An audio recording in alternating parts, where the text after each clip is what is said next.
जब सब कुछ थम सा जाता है और हवा भी जैसे धीरे धीरे चलती है, तब मन में एक अजीब सा सवाल उठता है। ये संसार इतना विशाल क्यों है? ये आकाश इतना अनंत क्यों लगता है? और इस विशाल ब्रह्मांड में हम जैसे छोटे से मनुष्य का क्या अर्थ है? लेकिन उसी क्षण जब मन थोड़ा भीतर झांकता है, तो एक और अनुभव होता है, जैसे इस अनंत ब्रह्मांड से कहीं गहरा संबंध हमारे भीतर भी मौजूद है। और शायद यही वो स्थान है जहां ब्रह्मांड और भक्ति एक हो जाते हैं। हम अक्सर भक्ति को केवल पूजा या मंदिर जाने तक सीमित समझ लेते हैं, लेकिन संतों ने हमेशा कहा है कि भक्ति कोई बाहरी क्रिया नहीं, बल्कि चेतना की अवस्था है। जब मनुष्य अपने भीतर के अहंकार, भय और अशांति को थोड़ा थोड़ा छोड़ने लगता है, तब उसके भीतर एक नया अनुभव जन्म लेता है। वो अनुभव ये होता है कि जीवन केवल संघर्ष और उपलब्धियों की दौड़ नहीं है। जीवन एक रहस्य है, और उस रहस्य को समझने का एक रास्ता भक्ति भी है। श्रीमद् भगवद गीता में भगवान कृष्ण अर्जुन से कहते हैं कि जो मनुष्य सच्चे भाव से उन्हें याद करता है, वो धीरे धीरे उस सत्य के करीब पहुंच जाता है जिसे शब्दों में पूरी तरह व्यक्त करना संभव नहीं है। इसका अर्थ ये नहीं कि भक्ति केवल धार्मिक अनुष्ठानों तक सीमित है।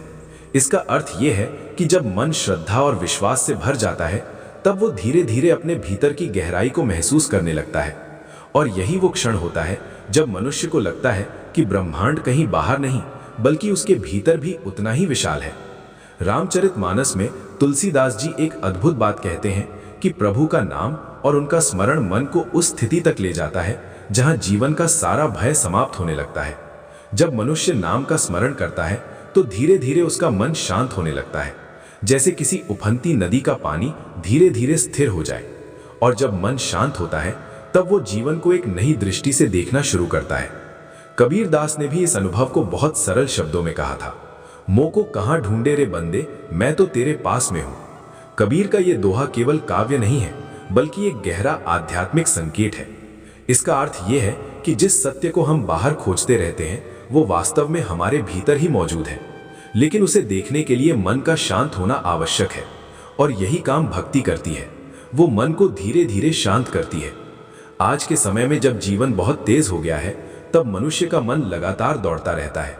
कभी भविष्य की चिंता, कभी अतीत का पछतावा, कभी दूसरों से तुलना। इस दौड़ में मन थक जाता है, लेकिन रुकना नहीं सीखता। ऐसे समय में भक्ति हमें ठहरना सिखाती है।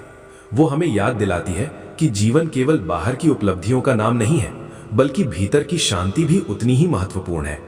उपनिषदों में एक सुंदर विचार मिलता है कि मनुष्य का आत्मस्वरूप उसी चेतना का अंश है जिससे पूरा ब्रह्मांड बना है। इसका अर्थ यह हुआ कि जो ऊर्जा इस विशाल सृष्टि को चला रही है, वही ऊर्जा हमारे भीतर भी है। जब मनुष्य इस सत्य को समझने लगता है, तब उसके भीतर का डर कम होने लगता है। उसे लगता है कि वो इस संसार में अकेला नहीं है। सूरदास जी ने अपने पदों में कई बार ये भाव व्यक्त किया कि जब मन प्रेम और भक्ति से भर जाता है, तब संसार की सारी जटिलताएं सरल लगने लगती हैं। सूरदास के शब्दों में भक्ति कोई बोझ नहीं है, बल्कि प्रेम की एक ऐसी धारा है जो मन को धीरे धीरे पवित्र करती है।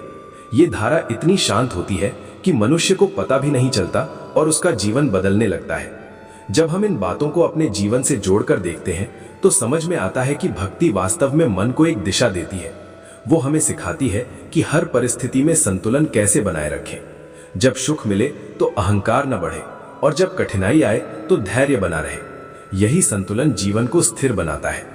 कभी कभी ऐसा भी होता है कि जीवन की सबसे कठिन परिस्थितियां ही हमें भक्ति के करीब ले आती हैं। जब मनुष्य को लगता है कि अब उसके पास कोई सहारा नहीं बचा, तब वो भीतर की ओर देखना शुरू करता है, और अक्सर वही क्षण उसके जीवन का सबसे महत्वपूर्ण मोड़ बन जाता है, क्योंकि उसी समय उसे ये एहसास होता है कि जिस सहारे की तलाश वो बाहर कर रहा था, वो उसके भीतर पहले से मौजूद था। श्री राम ज्ञान मंत्र के माध्यम से बार बार यही समझाने की कोशिश की जाती है कि भक्ति का अर्थ केवल धार्मिक कर्मकांड नहीं है। भक्ति का अर्थ है जीवन को समझना, मन को शांत करना और उस चेतना से जुड़ना जो हर जगह मौजूद है। जब मनुष्य इस दृष्टि को अपनाता है, तब उसका जीवन धीरे धीरे बदलने लगता है। कबीर दास का एक और दोहा इस सत्य को बहुत सुंदर ढंग से व्यक्त करता है, जब मैं था तब हरि नहीं, अब हरि है मैं नहीं। इसका अर्थ यह है कि जब तक मनुष्य का अहंकार बहुत बड़ा होता है, तब तक उसे सत्य दिखाई नहीं देता, लेकिन जैसे जैसे अहंकार कम होता है, वैसे वैसे जीवन का असली स्वरूप दिखाई देने लगता है। धीरे धीरे मनुष्य समझने लगता है कि ब्रह्मांड कोई दूर की चीज नहीं है, वो हर श्वास में मौजूद है, हर अनुभव में मौजूद है। जब हम किसी शांत क्षण में आकाश की ओर देखते हैं और भीतर से एक अजीब सी शांति महसूस करते हैं, तो वही वो क्षण होता है जहां ब्रह्मांड और भक्ति एक हो जाते हैं। और शायद यही जीवन का सबसे सुंदर रहस्य है कि मनुष्य जितना बाहर खोजता है उतना ही भीतर भी खोज सकता है। जब वो भीतर की इस यात्रा पर चलना शुरू करता है, तब उसे महसूस होता है कि जीवन केवल घटनाओं की श्रृंखला नहीं है, बल्कि चेतना की एक गहरी यात्रा है। अगर इस विचार ने आपके मन को थोड़ा सा भी छुआ हो, अगर आपको लगा हो कि जीवन को देखने का एक नया दृष्टिकोण मिल सकता है, तो इस अनुभव को अपने भीतर जगह दीजिए। श्री राम ज्ञान मंत्र के इस परिवार से जुड़े रहिए। वीडियो को लाइक कीजिए, चैनल को सब्सक्राइब कीजिए, अपने विचार कमेंट में जरूर लिखिए और इसे उन लोगों तक पहुंचाइए जिन्हें ऐसी शांत और गहरी बातें सुनना अच्छा लगता है। बेल आइकॉन को दबाना ना भूलिए ताकि ऐसे ही चिंतन और अनुभव आगे भी आप तक पहुंचते रहें। अंत में बस यही कामना है कि आपके जीवन में शांति, समझ और भक्ति की वो रोशनी बनी रहे जहां सच में ब्रह्मांड और भक्ति एक हो जाते हैं।